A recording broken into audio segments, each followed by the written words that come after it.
नमस्कार, आप देख रहे हैं बिस्तक। मैं और रजत देवगन। जिसका डर था वही हुआ। औंधे मुंह गिर गया बाजार। अचानक से आए बिकवाली, संभलने का मौका ही नहीं मिला। ऐसा क्या हो गया मार्केट में जो वो थर थर कांपना शुरू हो गया, इस वीडियो में आपको बताएंगे। शुरू से आखिर तक ये वीडियो जरूर देखिएगा। लेकिन सबसे पहले तो मार्केट का हाल, क्योंकि मार्केट आज शुरुआती सत्र में ही एकदम से पैनिक अटैक में आया और हमने शुरुआत में ही बाजार को ढेर होते देखा। चौतरफा बिकवाली, जिसमें पीएसयू बैंक्स कल्प्रिट बने, एसबीआई स्पेसिफिकली।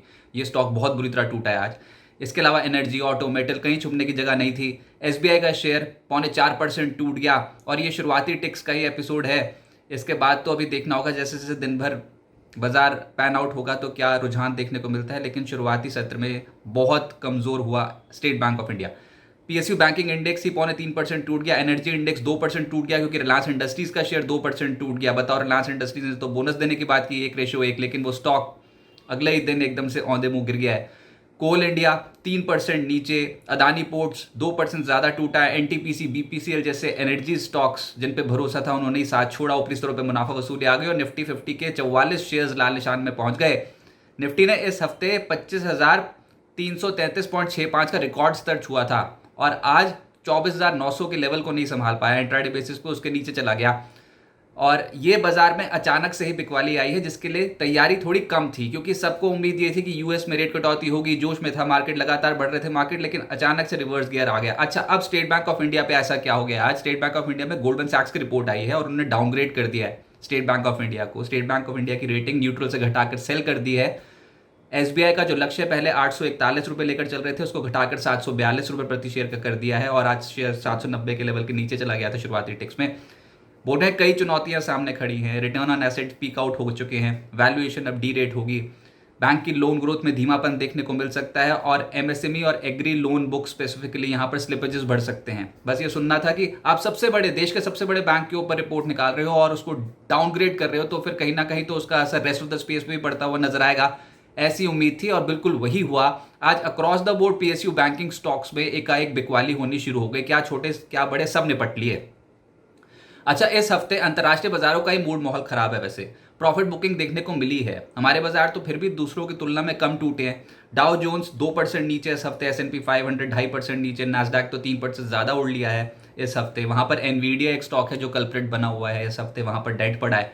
इसके अलावा एशियन मार्केट्स देखेंगे तो निके इस हफ्ते लगभग 6% नीचे है। कॉस्पी लगभग 5% नीचे। हैंगसेंग 3% नीचे। और हमारे बाजार जो है निफ्टी, वहां पर 1% की गिरावट इस हफ्ते हुई है। यूएस में जो सबसे बड़ा केंद्र बिंदु है इसमें, वो है जॉब रिपोर्ट। ये शुक्रवार को आ जाएगी, जो गवर्नमेंट ऑफिशियल जॉब रिपोर्ट होती है वो, जो कि वहाँ पर bureau of labour statistics release करता है, वो आज आ जाएगी। लेकिन जो कल आई थी रिपोर्ट, वो थी एडीपी की रिपोर्ट, जिसमें हम निजी क्षेत्र की जॉब्स, प्राइवेट सेक्टर की जॉब्स देखते हैं यूएस में, और उससे निराशा हुई है। यूएस में प्राइवेट सेक्टर में सिर्फ 99,000 नई नौकरियां जुड़ी हैं। एडीपी डेटा ये बताता है 3.5 साल में प्राइवेट नौकरियों में सबसे कम ग्रोथ है। और वैसे ही यूएस में ये टेंशन हो रही है कि क्या वो रिसेशन में तो नहीं जा रहे। अब ऐसे आंकड़े आएंगे तो बताओ किसको भरोसा होगा। आज यूएस में अगस्त के जॉब आंकड़ों पर भी नजर है, जो कि ब्यूरो ऑफ लेबर स्टैटिस्टिक्स जारी करेगा। अनुमान ये है कि यूएस में अगस्त में 1.6 लाख नई नौकरियां जुड़ेंगी और यूएस में बेरोजगारी दर 4.2% रहने का अनुमान है। लेकिन क्या मंदी की ओर जा रहे हैं? तो जेपी मॉर्गन की हाल फिलहाल में एक रिपोर्ट आई थी, वो भी आपके साथ साझा करते हैं। अभी कह रहे हैं दुनिया भर में मंदी देखने को मिल सकती है। प्रोबेबिलिटी को नकारा नहीं जा सकता। 2024 के अंत तक यूएस और दुनिया के मंदी में जाने का खतरा है 35%, ये प्रोबेबिलिटी है। और 2025 के अंत तक मंदी का खतरा है 45%, ये बरकरार रखा हुआ है उन्होंने। ये प्रोबेबिलिटी है और इस प्रोबेबिलिटी में मैं तो ये कहूँगा कि सबसे बड़ा जो एक ट्रिगर पॉइंट है वो है यूएस में इंटरेस्ट रेट्स की कटौती। देखिए, ये बहुत बड़ा मुद्दा है इस बार। आप कह तो रहे हो कि यूएस में इंटरेस्ट रेट कट होगा, इंटरेस्ट रेट कट होगा, बहुत ही अच्छा होता है वो इक्विटी मार्केट के लिए, लेकिन किस अनुपात में होगा वो इंटरेस्ट रेट की कटौती?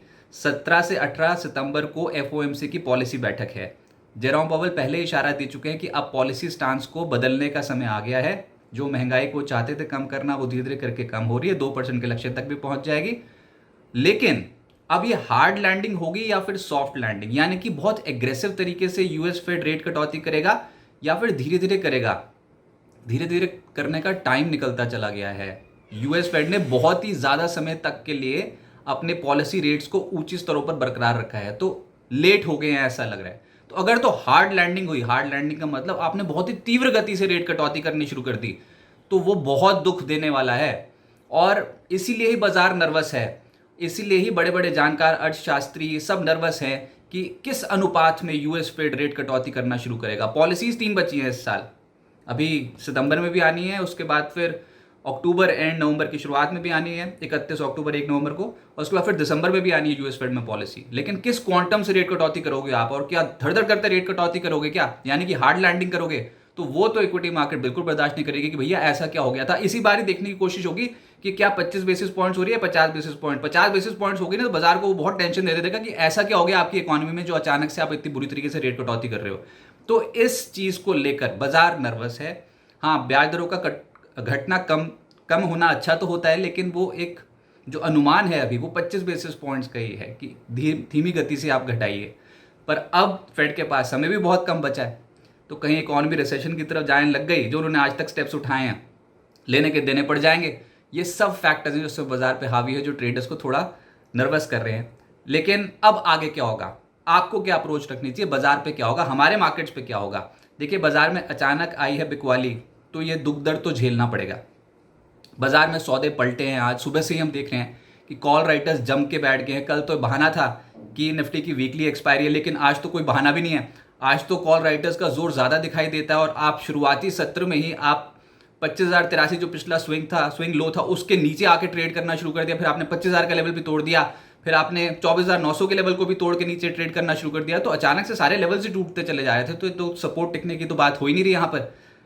अभी फिलहाल 25,000 के नीचे जाना ये अच्छा संकेत नहीं है। 25,000, 25,100 के आप लेवल्स को तोड़ चुके हो, इंपॉर्टेंट सपोर्ट जोन्स को। फिलहाल बैंकिंग सेक्टर की कमज़ोर कड़ी नज़र आ रही है। अच्छा, ऊपर से Q1 के जो नतीजे आए हैं वो इतने भी कोई तोड़ू फोड़ू नहीं आए जिसमें कोई बड़े अपग्रेड्स हमने आते देखे हों। ऐसा तो कोई अपग्रेड आता देखा नहीं। ऊपर से देश के सबसे बड़े बैंक पे डाउनग्रेड आ रखा गोल्डमैन सैक्स का।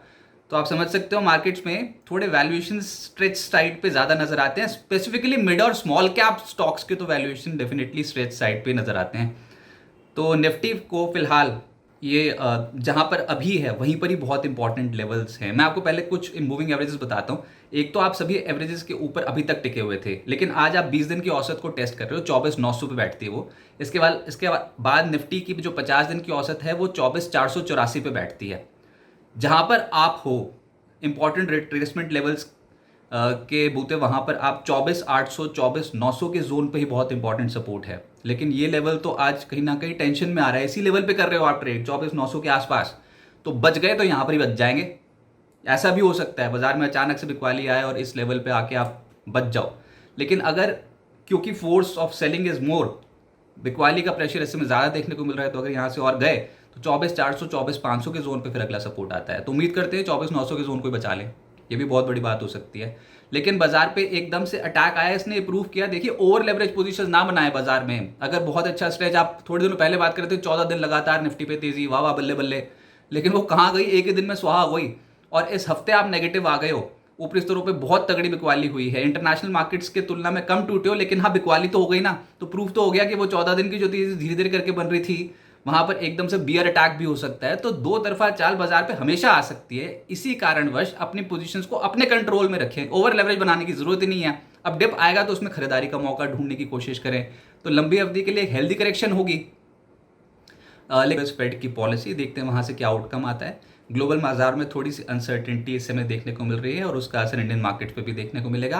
वो बाजार निचले स्तरों से संभलने की कोशिश करेगा। आपका हमारा काम है नियमित निवेश करना। अगर आपको ये रिपोर्ट पसंद आई हो तो प्लीज़ और प्लीज़ इसे लाइक कीजिए, और बिजनेस जगत के तमाम अपडेट्स के लिए आप जुड़े हैं बिस्तक के साथ। नमस्कार। बिस्तक आपके लिए लाया है प्रीमियम मेंबरशिप प्रोग्राम, जहां आपको मिलेंगे कई सारे फायदे, जिनमें मार्केट न्यूज़लेटर, लाइव चैट पर आपके सवालों के सबसे पहले जवाब, मार्केट आउटलुक, वीकेंड पर मार्केट स्कैन, एंकर्स के साथ चैट और भी बहुत कुछ। इस प्रीमियम सब्सक्रिप्शन में 3 तरह के प्लान्स हैं, सिल्वर, गोल्ड और प्लैटिनम, जिनकी शुरुआत मात्र 159 रुपए महीने से होती है। इससे जुड़ना भी बेहद आसान है। बिस्तक के YouTube चैनल पर जाएं, ज्वाइन बटन पर क्लिक करें और अपना प्लान सिलेक्ट करें। बस बन गए आप हमारे प्रीमियम मेंबर।